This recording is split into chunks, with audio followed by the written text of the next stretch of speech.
Ready? Start.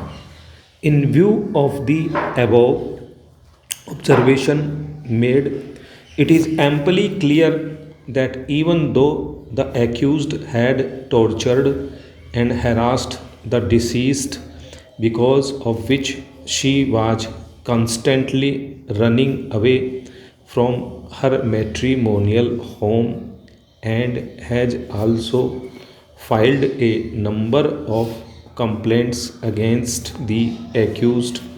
The same cannot be said to be the reason for her death in the light of the fact and circumstances of the present case and the dying declaration made by her stop.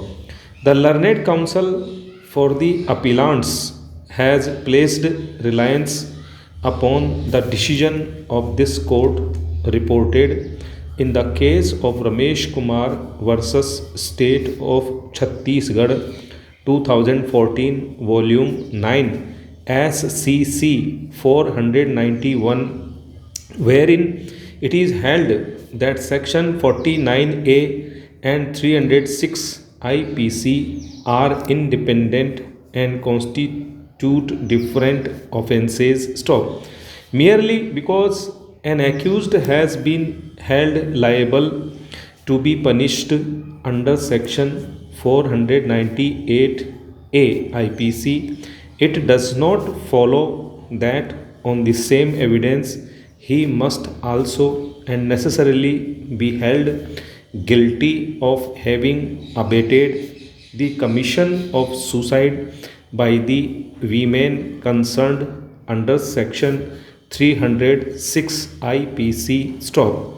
Therefore, the conviction and sentence for offense punishable under section 306 read with section 114 of the IPC of the present appellants is contrary to the legal evidence on record, particularly the dying declaration of the deceased and the conduct of the accused who took the deceased to the hospital. Stop. This fact has been grossly ignored by the courts below while convicting and sentencing the appellants for the aforesaid offences. Stop. Therefore, the conviction and sentence for the aforesaid offence is erroneous and accordingly it is liable to be set aside. Stop.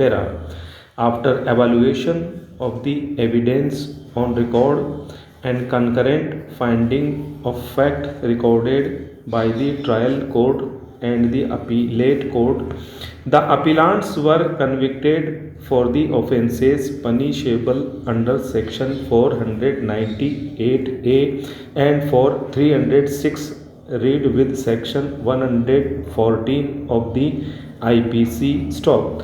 The accused were acquitted for the offences punishable under section 304B read with section 114 of IPC and section 4 of the Dowry Prohibition Act 1961, as they did not find any evidence on record to bring home the guilt of appellants for the offences punishable under section 306, as there is no cogent evidence in this regard in the finding of fact. Stop. Therefore, the conviction and sentence for the offence punishable under section 498A of IPC with regard to cruelty is held to be proved by the courts below. Stop. The same is accepted by us and they are required to be convicted and sentenced for the offence punishable under section 498A IPC. Stop. The conviction and sentence passed by the High Court for the offence punishable under section 306 read with section 114 of IPC is liable to be set aside, and accordingly we set aside the same stop.